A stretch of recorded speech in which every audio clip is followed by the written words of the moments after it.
This is The Baseline, discussing the hot button topics of the NBA.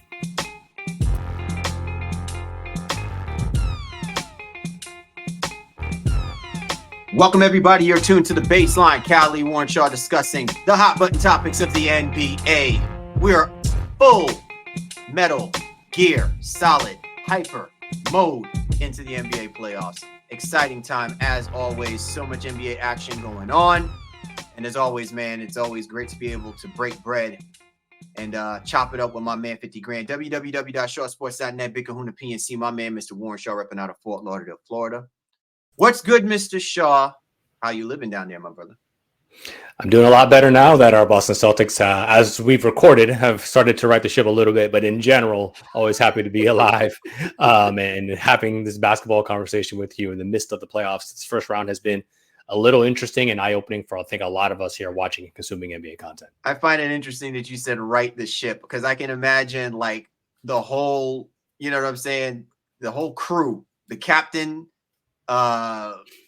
everybody, all like holding on to the just, well, what maybe it's a little overreaching.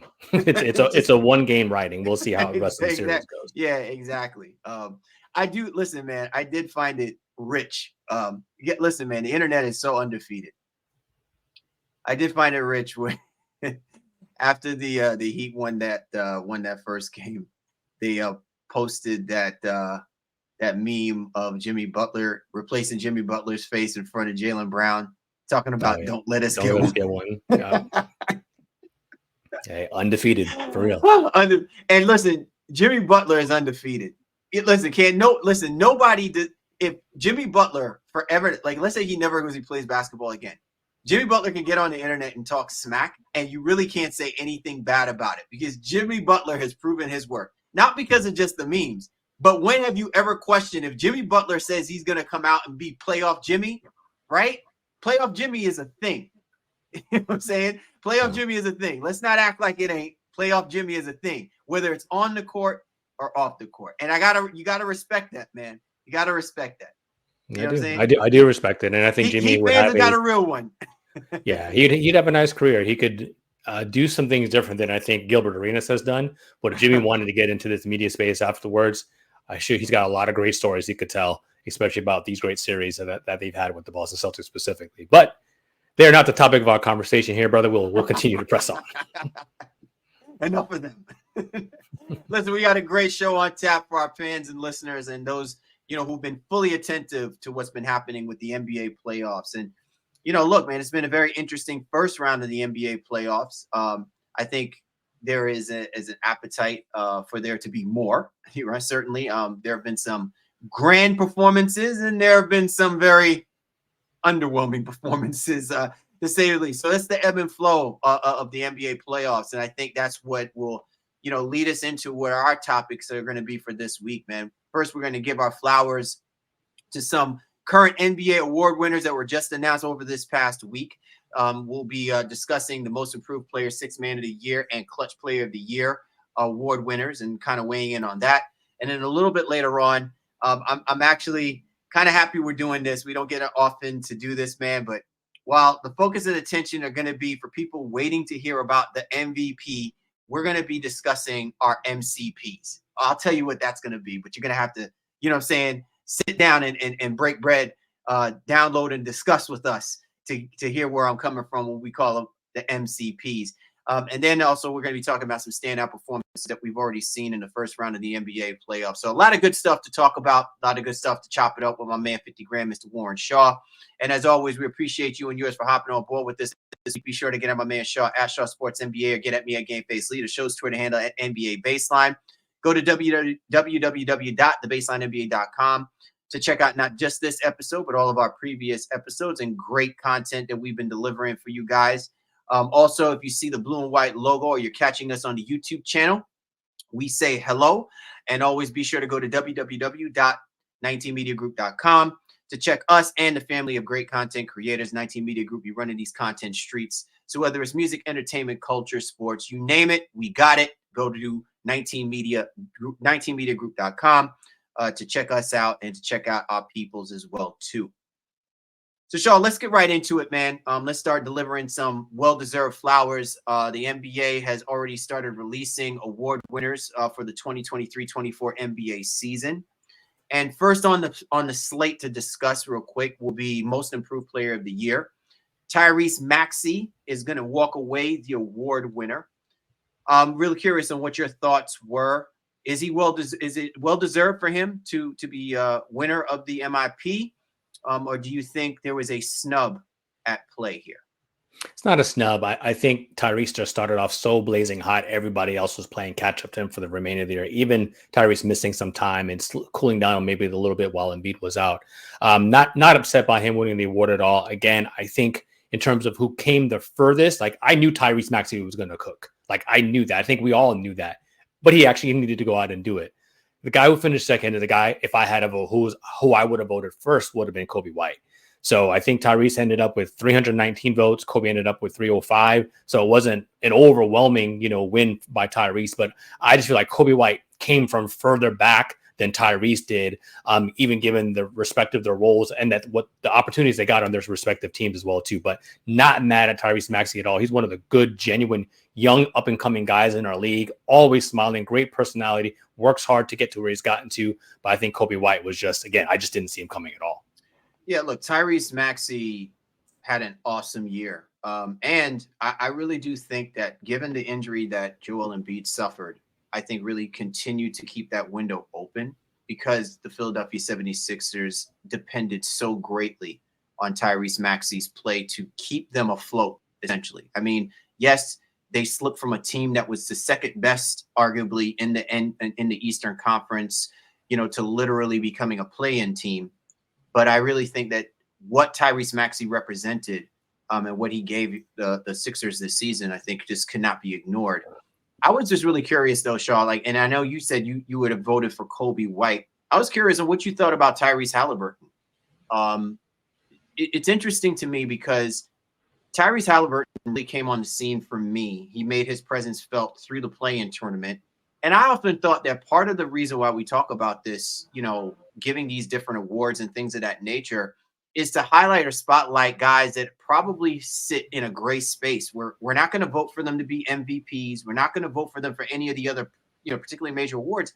But this could have been one of those opportunities where, they've elevated themselves to bring relevance to that particular, award, like the Most Improved. So I was just curious on what your thoughts were of the other Tyrese, maybe being given considerations given the kind of season that he had. And certainly he wasn't going to be like top notch, first ballot MVP voting. But I think somewhere in that space, would he have not been considered for someone for MIP? Well, I think Tyrese was hurt because he was hurt. So the MIP had some different restrictions. Maybe didn't quite have the 65 game rule situation. I can't remember. Like some of them had 65 and then some of them didn't. It was 58 if this or whatever. But I think just from where Halliburton was, I think even last year was Halliburton's year to win it. And why he came out like a house on fire this year, the injury really kind of set him back. And his hottest point or his highest point to his lowest point was more dramatic than I'd say Tyrese Maxey. While Tyrese was really blazing as well, he got to maybe a mid where I think, Halliburton fell off a little bit lower than that kind of in general. And again, I just don't think he probably had the requisite games in essence to make it to even qualify for it in general. So, but Halliburton's obviously a great player, great future in this league here too. And other awards are going to come his way at some point. Yeah. Big ups to the Tyreses, man. Tyrese is now becoming a popular name again. A little shaky, you know what I'm saying?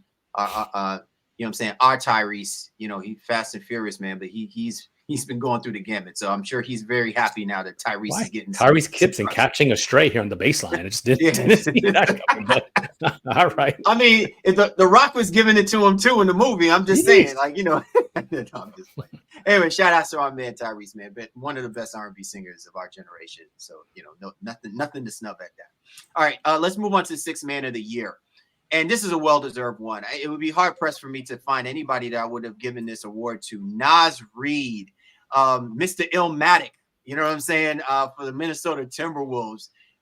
What a season this guy is. It's such a clutch guy, and I think in many respects, Shaw, his elevation of play, which we saw this coming from last year. We had said if the Minnesota Timberwolves don't figure out a way to make sure that they keep Naz Reid on this roster, somebody is going to be snatching up a guy who I really think is going to be the X factor for a team that obviously they see the writing on the wall about championship or bust. Like this guy just, he's just a well-tooled type of player, man. Like you could plug and play him in so many different ways. The fact that he can shoot the three is just like, he fits perfectly for the Timberwolves. I'm sure Chris Finch loves it, but he is the Sixth Man of the Year award. Hard pressed for anyone to argue against that. Yeah, I mean, from the only aspect, I think in some ways the voters wanted to also reward winning here. So you're doing this for a team that had a chance at the top seed in the Western Conference. Ultimately, ending with the number 3 seed, if you will, but still right there, a game behind or whatever the case may be. Naz Reid, really, really great, talented basketball players, worked his way to this viable NBA guy that a lot of teams wish they could have on here. I think maybe the injury to Malik Monk hurt his case in general. And while I don't want to or oversell this to some degree, but I think people are just kind of overlooked the value of Bobby Portis. And to me, so I think I'm surprised in some ways the vote between those three weren't closer. Malik led the league and gets some scoring coming off the bench at 15 plus a game. Naz and Bobby were close in terms of their points per game, but Bobby shoots a higher overall field goal percentage, rebounds more. I just don't understand why Portis is just kind of overlooked, if you will, in that regard. But he does get his fair share of starts because the Bucks have injuries, so maybe that's what it is. But I think the line between those three guys is a little closer than maybe the vote showed.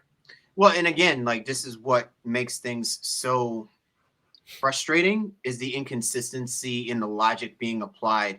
And again, you'd like to see more transparency on the understanding of what led to the decision making of saying you're giving this award to Naz Reid. I will say this, Shaw, just from the eye test, I felt like where there was a critical stretch of the Minnesota Timberwolves probably falling off of their ability to stay within the top 3 of the Western Conference, Naz Reid's play really stepped up and elevated them to maintain where they were, to be competitive through a good number of those games. And it's not to take anything away from where Bobby Portis was, because to your point, I think there was a lot of dependency on Bobby Portis as a starter.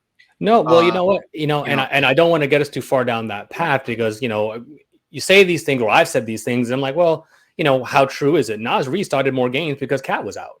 So Naz Reid started 14 games this year, while Bobby Portis only started 4. So between Adrian Griffin and Doc Rivers, they kept Bobby Portis more in his reserve role than anything else. So in some ways, you could say Naz had a little bit of a bulk up because Cat was out for so long. So again, it's not to knock or disparage. I just think I'm surprised that we don't, as a collective in the NBA community, give Bobby Portis more shine than, because again, it's not just a scoring for him. He's a plus rebounder. He can shoot the 3 here now as well too. And I guess, because the Bucks have had a disappointing season, they put maybe some of that on him to some degree in terms of the voting. Not that he's not getting attention from in that regard, but it's just a different situation ultimately. Yeah, well, I mean, how disappointing of a season is because of the fact that the Celtics amassed 62 wins in their conference. Because you make the argument that, like, if the Milwaukee Bucks were playing in the Western Conference, where would they sit amongst the rest of the top teams that were in the Western Conference, right? Like, yeah. I will say this.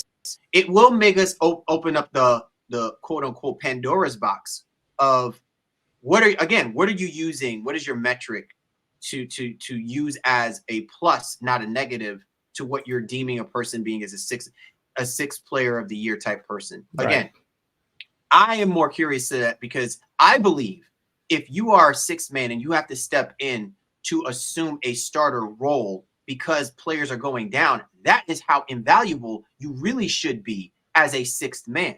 Because not only are you showing that you're capable of being a starter, you are showing that you are capable of not only being a part of the starting unit, but also being a part of the second unit as well, too. So your versatility, to me, accentuates, if you have to step in for a certain number of games, especially when you're replacing who arguably Naz is replacing Karl Anthony Towns, right? Like, that's nuts. But again, his numbers back up the fact that the Minnesota Timberwolves desperately needed someone to come in and to replace certain things that they clearly were going to lose out not having one of their best players on the basketball court to do so. And I think the same could be said with Bobby Portis as well, too, which is why I could see either one of those two guys. I understand your point, it sucks because Malik Monk got injured at the wrong time. But I just wonder, with the way that the Kings are built.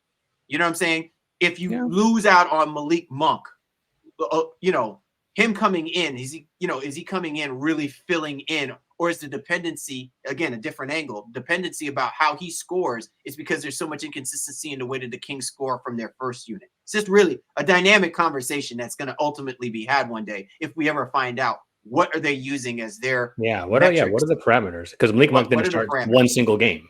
He didn't start one single game. He played 72. So, and still led the league in scoring coming off the bench. But ultimately, again, shout out to Naz, New York guy. Obviously we love that as well too. And yeah, again, a guy a lot of teams wish they had on their roster. Nas is light. All right. Let's also talk about clutch player of the year, Shaw. I'm a little funny about this one. Like I'm not taking anything away from Steph Curry being awarded clutch player of the year.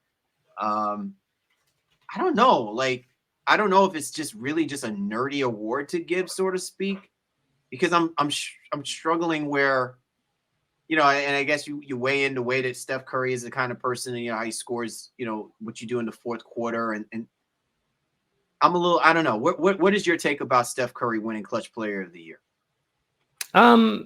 I think it's somewhat of a legacy award. It's not to say that it's not deserved. His shots are obviously big time. They're impactful. They're momentum swinging. They're loud in the way he dances after them. So there's a lot of flair, I think, to what comes alongside with that. And I think maybe we got swept up into some of that this year. I mean, he was, I think, second in clutch points, total clutch points. DeRozan led the league in fourth quarter points in general. But I think Curry's drama is what probably puts him over the air. DeRozan, when he's scoring, hey, it's a mid-range jumper, maybe off a couple ball fakes, and there's no dancing and cartwheels and burnies or whatever else after the fact. So, and also just the overall legacy and mantra that is Steph Curry. So I think that's what got him this award a little bit. I probably would have voted DeRozan this year, or maybe even SGA, but because I guess SGA is in the MVP conversation, voters felt like, all right, well, this is a way to continue to honor one of our greats out there. But again, can't knock Steph Curry. I mean, it's still a great pick, but maybe not what I would have. And again, if it's a legacy award, great.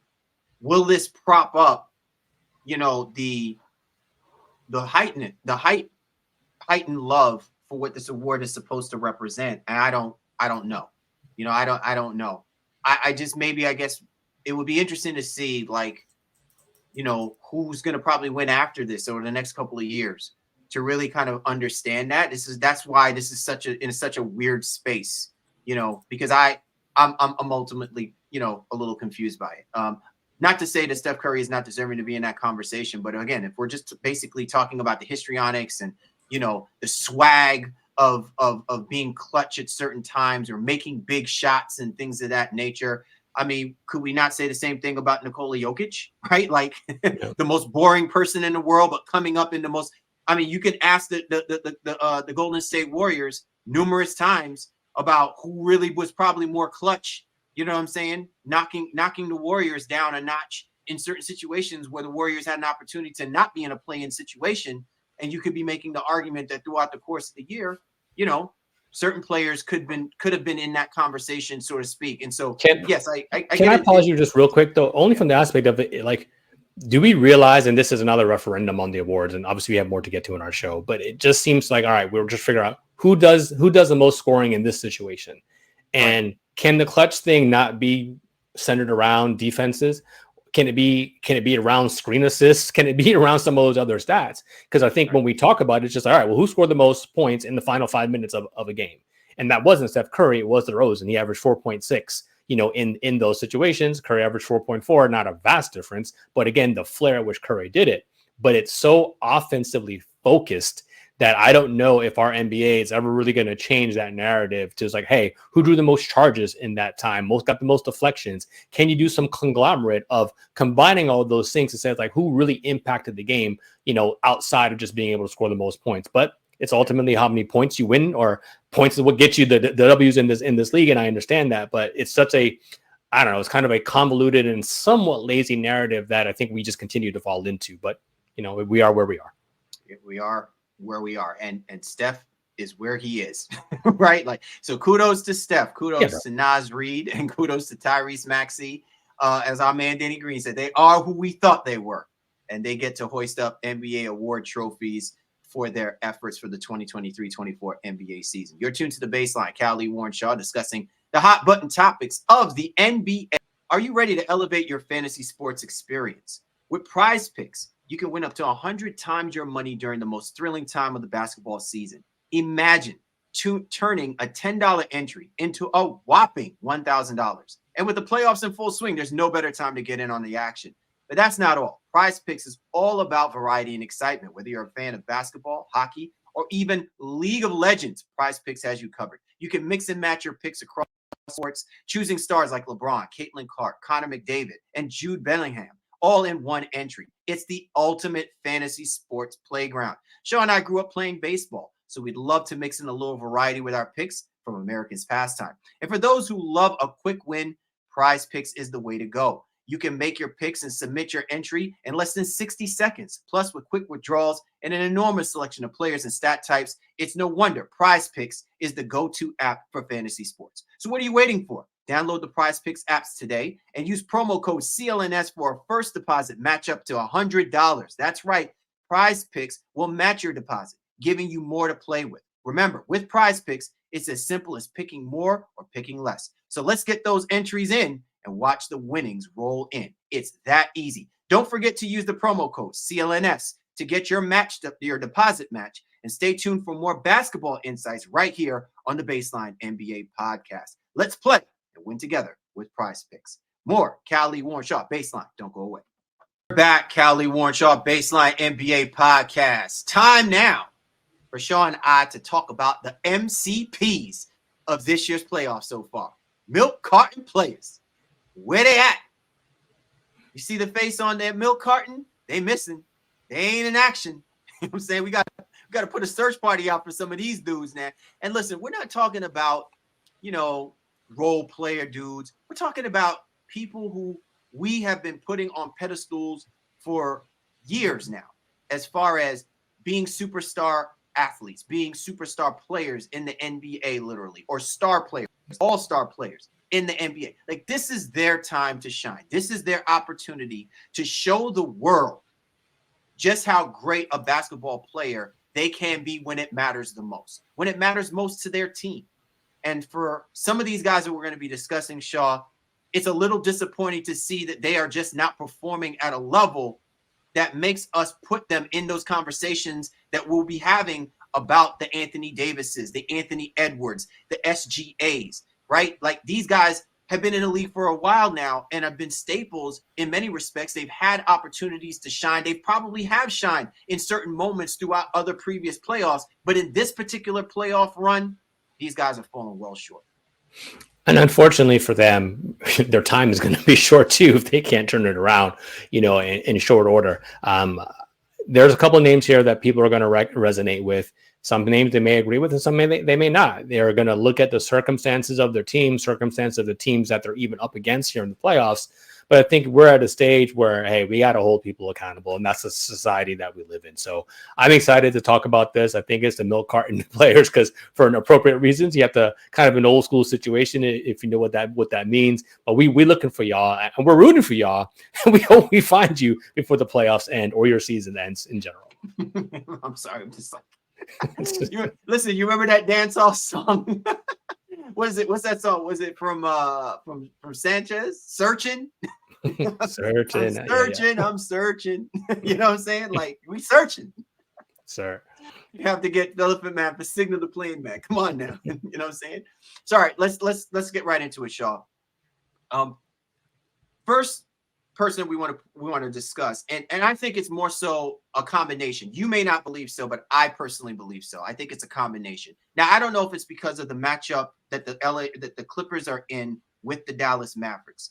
I think you can make an argument that this is a bad matchup for the Los Angeles Clippers. But when you look at the Clippers on paper and you see, what's at stake for them, also off the court with Ballmer, the new arena, all of the speculation, about the money that they have thrown into the pot and even for Tyronn Lue and what he's been able to do. And I'm not putting it on him. I'm just saying all of the components combined, what the expectation should be for a guy like Paul George. It surprises me that he is struggling the way that he's struggling in this first round of the playoffs against the Dallas Mavericks. Again, you could probably chalk it up to maybe the matchup, but I just think it's far more sorted than that, because this has been the up and down scenario when it comes to Paul George. And this is why, as much as we elevate him in so many different ways, there's always that little stain on his legacy, because in the playoffs, it seems like there's this inconsistency and this lack of stepping it up another notch, especially when it's coming to playing on the opposite side of whoever is there, like a Kyrie Irving or a Luka Doncic. I mean, at 17 points per game right now in a series that Kawhi is clearly not himself, you would want the guy who you're trying to pay, super max money to as you open a new arena next year and get from under the purple and gold thumb to really be starring in his role. And he also does not have his contract extended like Kawhi does already. Rumors about him already potentially maybe sniffing around, maybe going to Philadelphia. Darren Morey has some interest. This would make it harder, I think, for Bomber and company to be like, yeah, this is the guy we want to stick around, especially given the injuries and how things have just not worked out for them in totality. PG is obviously a Hall of Fame type player. He's had a really great overall career, really great regular season success, but we haven't really seen the killer and the guy who can lead a team since he's left Indiana. And that guy might be gone because of injuries, and that's okay. I think he's even said he understands that he's he's best suited as a number 2 role. He said that himself, right? So we're not even saying anything, land breaking here. But to me, PG in this role versus this team, all of a sudden the Dallas Mavericks have become defensive stalwarts. I'm not taking away from what they're doing effort wise. Even Luka has been playing really good defense, but PG should be able to be in the 20s here. You know what I mean? And finding some level of efficiency. I think I'm more concerned that he's not forcing it. And that sounds crazy. I know that sounds like almost blasphemous, but he is the most talented offensive player on their team currently. James Harden is not that right now. So PG, while he's averaging 15 shots a game in the series, that probably needs to be like Jalen Brunson numbers, 24, 25 shots a game, because you're their best option. And I think Ty Lue, we've given him a lot of credit as well in trying to get people in the right actions and people in the right spots. More things need to be called for PG. He can't be number 2 PG in this series with Kawhi hobbled. He has to be a number 1 guy. Yeah, he has to be a number 1 guy, to your point, Shaw. And number 2, more importantly, he has to be a table setter for that team defensively on one of the other opposing teams, best players. The only reason why I say that is because they don't have any choice, right? Again, we talked about this just a few moments ago. This is part of why the matchup between the Clippers and the Mavericks, I at first thought maybe this wasn't a good matchup for the Mavericks, but now we're looking and watching how the Clippers play. This is actually a very bad matchup for the Clippers, more so than it has been for the Mavericks. And listen, there's something to be said about the way Luka Doncic carries himself when it comes to playing in the playoffs.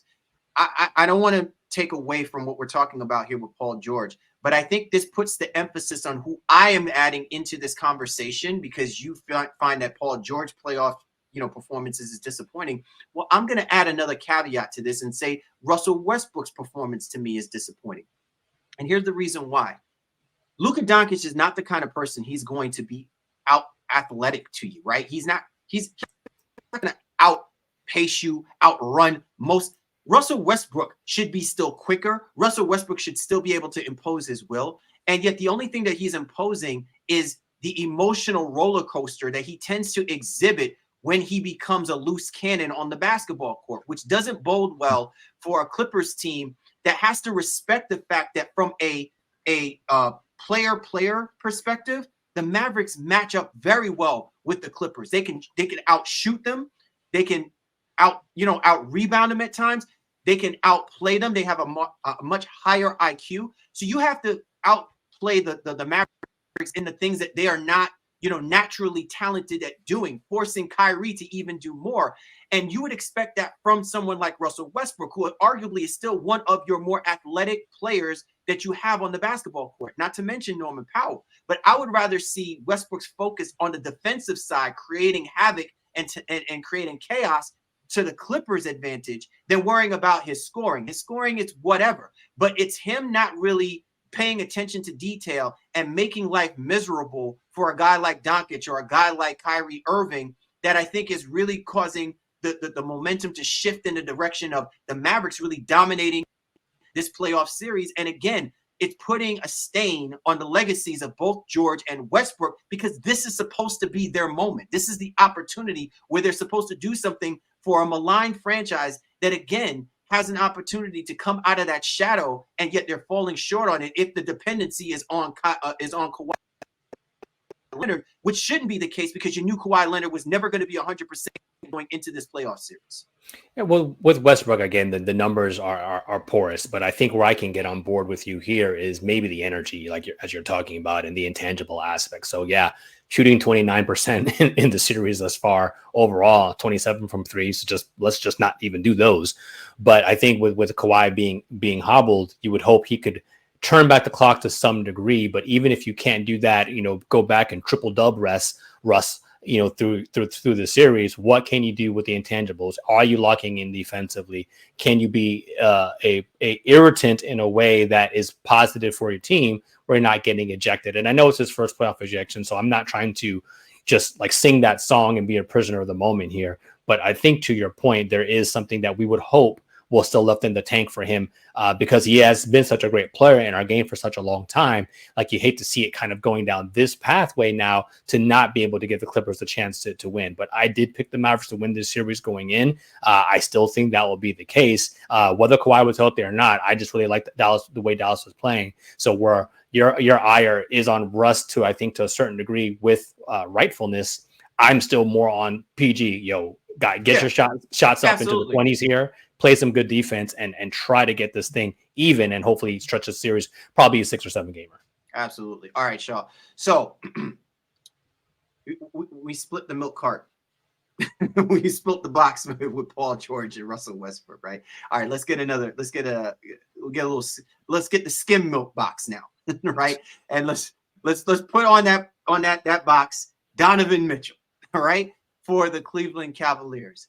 And I'm sure now New York Knicks fans are sitting there saying, oh, thank the Lord. You know what I'm saying? Somebody with a right mind didn't have us going crazy, talking about we got to go get ourselves a Donovan Mitchell. We got to give up the farm to go get us a Donovan Mitchell, because look at what Donovan Mitchell is doing playing the Cleveland Cavaliers.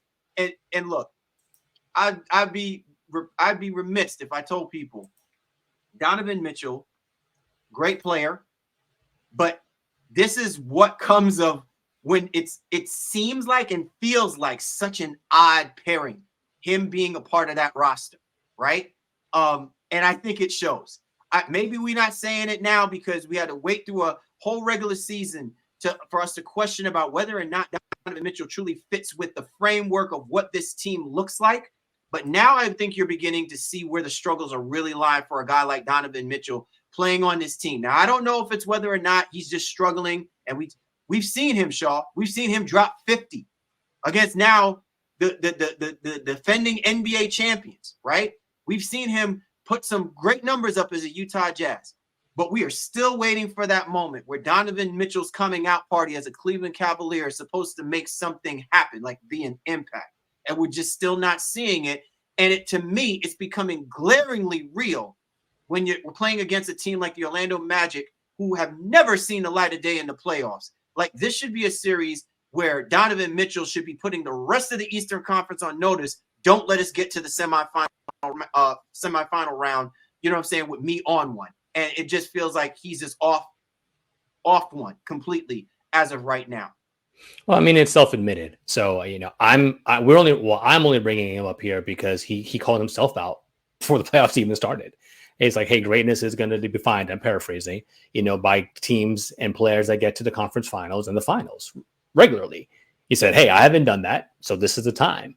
So now you take a 2-0 lead and then you just get walloped, in the 2 games preceding that on Orlando's home floor, has not scoring in the second half of games, averaging, just over 20. And for an elite level guy on that team, because he takes the lion's share of the shots, that's not going to get it done, especially at the percentages that he's having right now. You take that, combine that from last year's flame out against the New York Knicks, And now there's real reason for concern. Donovan Mitchell knows he's got to be better. I'm cautiously optimistic that he will be. I don't necessarily know that'll be enough to get him out of the series, but I think we're going to see a better play from him throughout the course of this, which should allow Cleveland to get out of the series. But I think Orlando's more game than Cleveland was expecting, especially defensively, and their team approach is giving the Cavaliers all kinds of fits right now that they weren't really up for the challenge for, at least as we record here today. Yeah, so Shaw, you alluded to something that I think is really, I guess, tantamount to why we're even speaking to this. Donovan Mitchell has to be that guy because the rest of these other guys just don't know how to get to that point. That's why he's supposed to be there. He's been in this situation, in this scenario, numerous times before. He's been a part of those teams that, my God, if there was not another time that they would have to play against the Houston Rockets with James Harden and stuff like that, would have been another time too soon. You should be happy that you're not even in the same conference with James Harden. Here is an opening for you to elevate yourself. He has to be that guy, Shaw. And only making maybe 1 or 2 3-point shots, per game, where a team like this desperately needs 3-point shooting. You know what I'm saying? Because the Magic as a team defensively is going to stretch you. You know what I'm saying? Why? Like, you have to be that dynamic tone setter. And it's just not happening. We talk about empty calorie points, like empty calorie numbers. And I'm just saying that while it looks like he's doing things, it doesn't seem to be the things that he's doing is making an overall impact to inspire the rest of the guys to step up another level. And that's troublesome, given the fact that you're playing against an inexperienced basketball team like the Orlando Magic. I'm not saying you're supposed to be sweeping the Magic. The Magic are too good defensively. They're going to allow you to sweep them. However, there have been way too many opportunities where Paolo Banchero and Franz Wagner have outplayed Donovan Mitchell. You know what I'm saying? In the tune of, you should be the best guy in this series, and you're not showing it. And that to me is the troubling part, because now when it's going to be called on the most, when it's like, say it's like a critical game 6 or a critical game 7, you don't have the confidence of thinking that Donovan Mitchell is that dude to get you to that point. And to me, you would have thought it would be much easier if he was in Utah than you are seeing it as him as a Cleveland Cavalier. Yeah, well, like I said, I'm going to wait to see how the rest of the series calls himself out, and as he's called his own self out, rather. Excuse me. And I have faith that we might be able to see glimpses of that Utah guy in this series, and I guess for them, hopefully, even into the next series against whoever waits from them in the second round. Absolutely. One thing I will say, Shaw, and it's not to expound on anything, but this to me also calls more on JB Bicker's staff. He has got to figure out a way to open up Donovan Mitchell. He has got to figure out a way to get him to be more aggressive, get him in different looks. I know that Donovan Mitchell wants to do things within the flow. I don't think that they can afford to do that, not even in this series against the Orlando Magic. There are just some series that call on you to be the best guy on that basketball court. And arguably, Donovan Mitchell should be the best guy on that basketball court. And JB has to figure out a way to get him in that position for him to do it. And if he doesn't do it, then everything that we've been talking about speaks more to Donovan Mitchell, regardless of him calling himself out. But if he is not positioning himself to be the best player on that court, the Cleveland Cavaliers are not going to advance in this first round at all.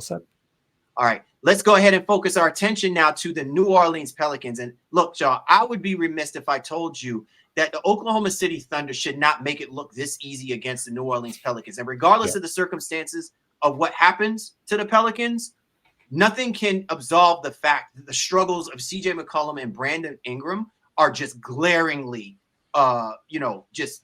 it's just mind-boggling how badly they are struggling in this series.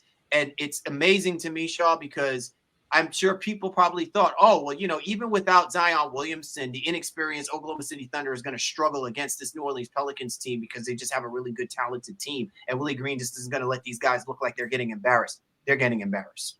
They are getting embarrassed, and it's unfortunate. And it goes back to let's harken back to something you said going into this is like, well, whether Zion was there or not, what is the future status of this proverbial, big three, if you will. And I know it's a overused term and that everybody's trying to get away from, right?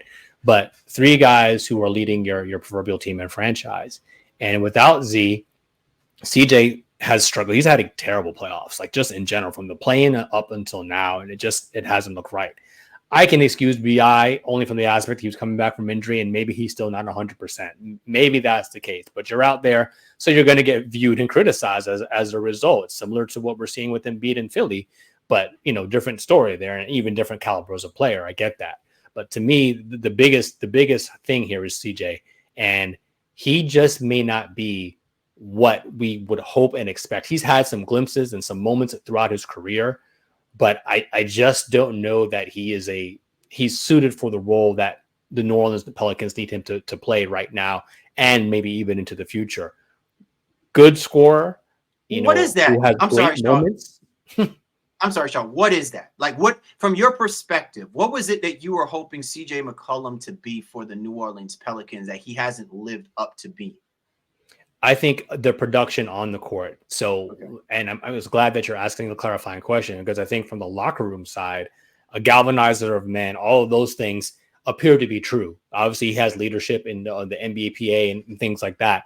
So I would assume and imagine those things are taking and spilling over into the Pelicans locker room. But the on the court production in these moments where they need him to be, hey, at least an efficient guy, even if you're not a 28 point per game guy, because not a lot of players are, especially in the playoffs, but you can't be at 17 points per game and shooting like just over 40%. And when your team needs more, unless other guys like Trey Murphy and Herb Jones are ready to take that next step. And unfortunately, they aren't right now. And I think because of the gravity that Zion plays with, it allows those guys to eat a little bit better when he's on the floor, but that's not coming in the same magnitude with CJ as the focal point of the offense, especially with BI being injured. So again, maybe it's too much to ask of CJ because of all of those things. BI hurt or hobbled, if you will, Zion not even on the floor. Yes, Valanciunas is out there, but he's not much of a force in the middle in terms of drawing defenses away. So maybe, again, I think he's just miscast for what the Pelicans need. But I don't know that this roster will ever be fully intact to be for everybody to play the proverbial roles that they maybe were brought in. So you're trying to slot everybody up maybe one or two notches more than they're ready to actually participate in, I think, at this current moment. I've said this before, Shaw, and I've been saying this for the longest time because this has been the problem with the New Orleans Pelicans. And again, I'm going to fault the Pelicans more so on this because I really think that they may have believed that CJ McCollum was more than what I think we have been talking about him being. And I think this dependency on Zion Williamson has really reared its ugly head in so many different ways because it has taken Brandon Ingram and what he potentially was supposed to be out of the loop. Like if the dynamic is supposed to be Brandon Ingram and Zion Williamson, can you argue with the sentiment that Brandon Ingram has the more upside? He has better range as far as his ability to attack, not just down low, but also to shoot the basketball. And yet it just seems like his timidness is only accentuated by the lack of aggressiveness everyone else exhibits because they're all kind of like, we don't know who should be having the ball. This really should be Brandon Ingram's moment.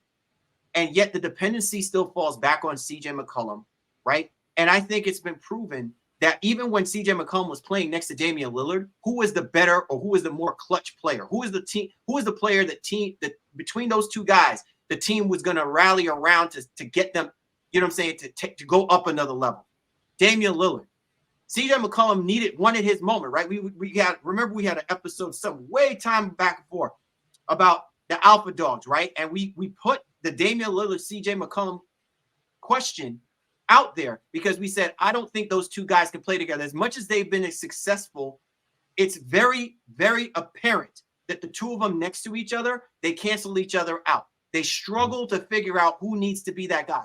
And this was an opportunity, the last couple of seasons, this was an opportunity for CJ McCollum to really kind of carve his niche in saying, I can lead a team. I can be that guy. There's Dame time, and then there's CJ time.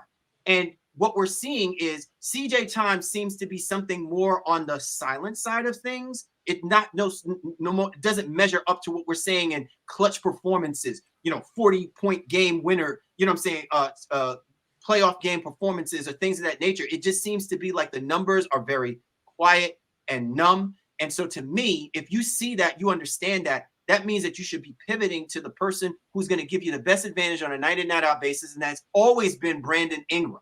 And yet Brandon Ingram doesn't take the number of shots that you would expect him to take for the type of player that he's always been.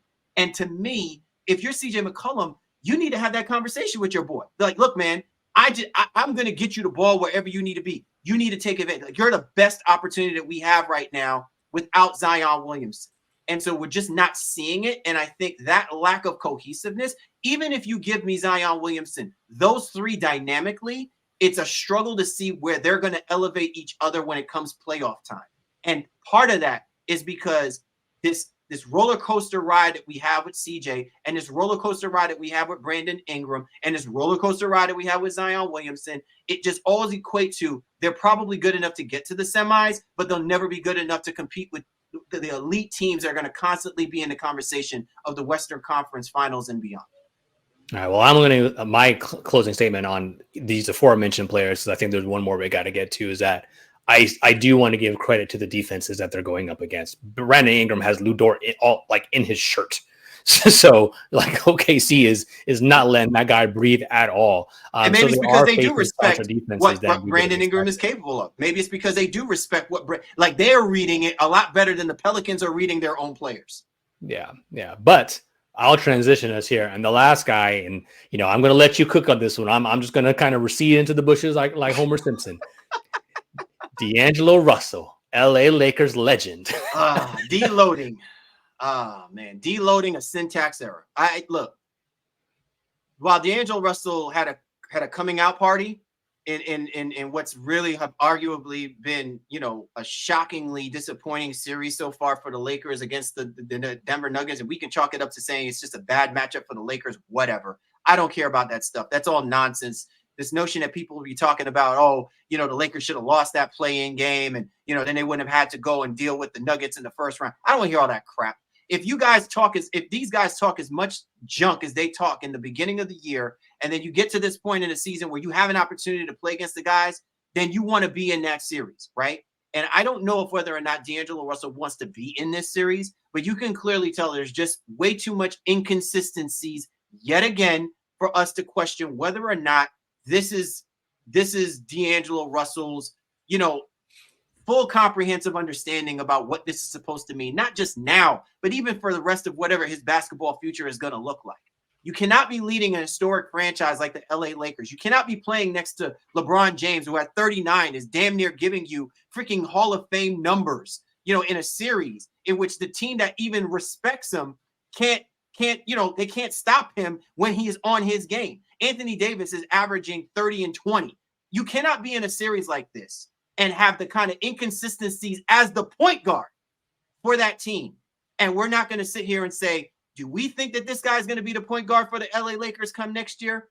This is on D-Lo, right? I've defended D'Angelo Russell so many times because I've always said that this guy, man, it's like he is the most unstable, gem of a basketball player that I've ever seen coming out of college. And yet constantly he is like a head case.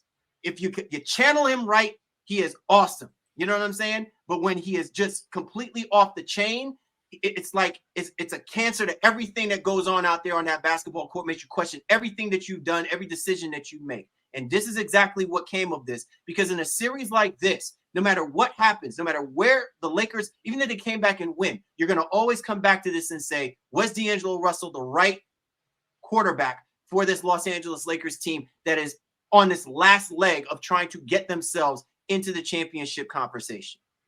Well, I'm going to close it there. D'Angelo Russell retweeted me one time, so I'm going to try to keep my relationships good with him. That young brother, hey man, it hasn't been stellar for him in this playoff series, but he's had some moments, and the Lakers couldn't have gotten to this point without him. But notice I'm not even talking about what has happened that everyone has been talking about, right? That incident.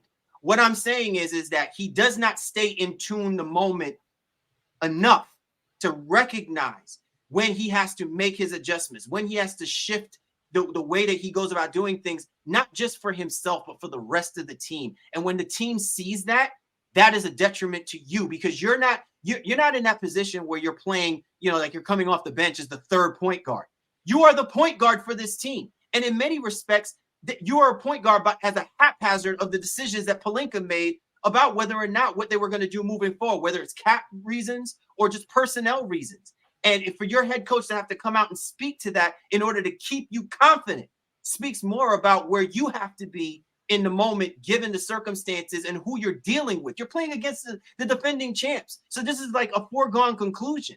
And so like that to me is what partly surprises me about this. I just don't think he really understands that. It's a magnanimous moment to me because a guy like him should understand that. And he's been through this ringer like how many times now? It's crazy.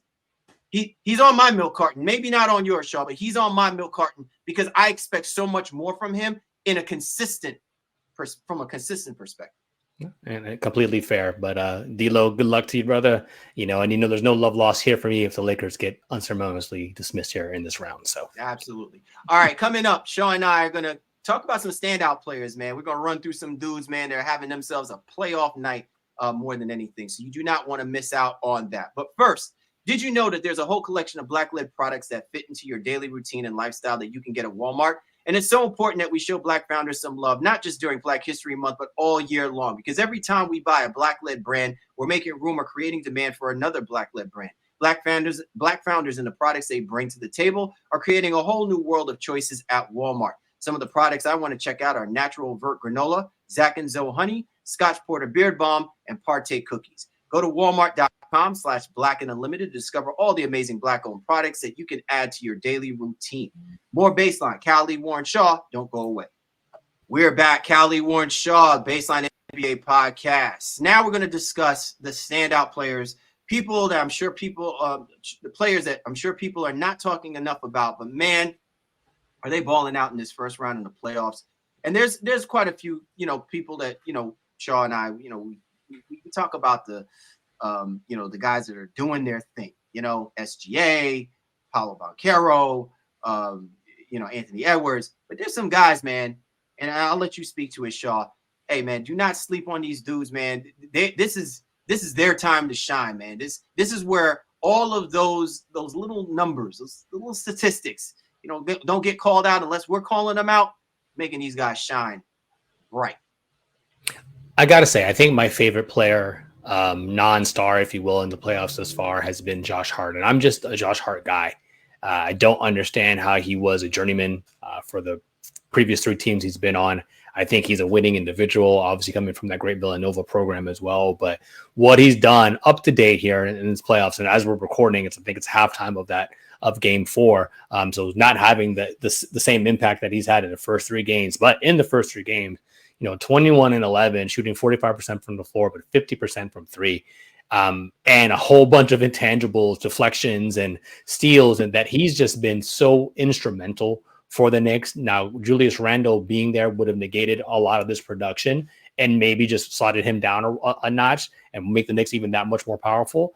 But the way he's stepped in, it obviously does it a lot differently than Julius Randle would be doing it. I think the numbers are somewhat comparable, although, again, the methodology is a lot different from Julius, but you'd much rather have both of those guys. But Josh Hart, to me, has been one of the standout guys in the playoffs thus far, man. I think the Knicks got to be thanking their lucky stars. They swung that trade to get him over there. Absolutely. I'm going to shift my focus, Shaw, to Pascal Siakam. This dude, I don't know where this all came from. Right? Like, I don't know, maybe he's having a Toronto Raptor resurgence, like Toronto Raptor playoff resurgence. Maybe he sees Kawhi Leonard, like Tyrese Halliburton's doppelganger, as Kawhi Leonard's doppelganger. Him and Tyrese Halliburton, man, they're balling out, in this series. Now, obviously, that's somewhat impacted because of the fact that Giannis is not playing.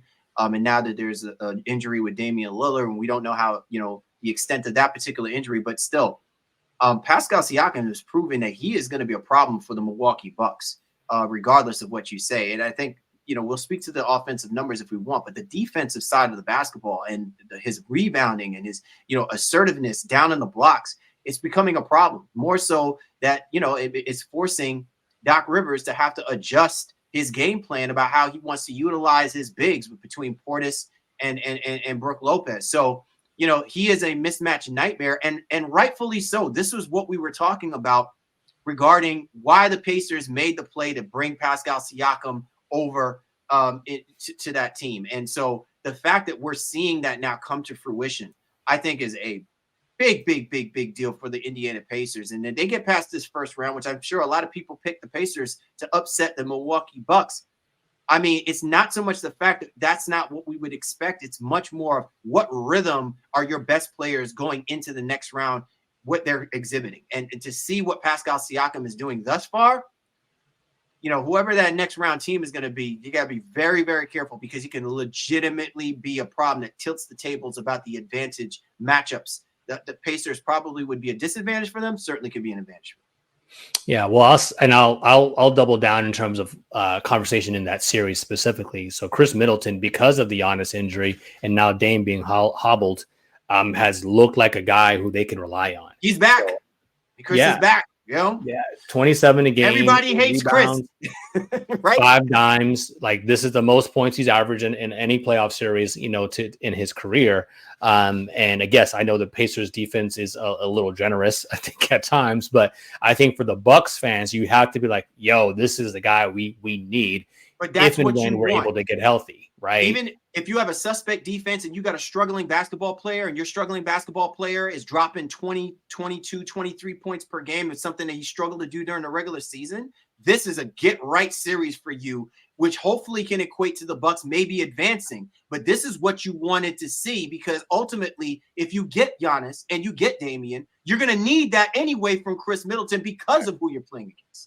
Yeah, and I think that if anything else could make the rest of the East somewhat, at least not necessarily nervous, but you'd raise a brow if they're able to get out of this. And let's say Middleton leads them, and then Dame comes back, and Giannis then comes back, and Middleton's playing with this level of confidence.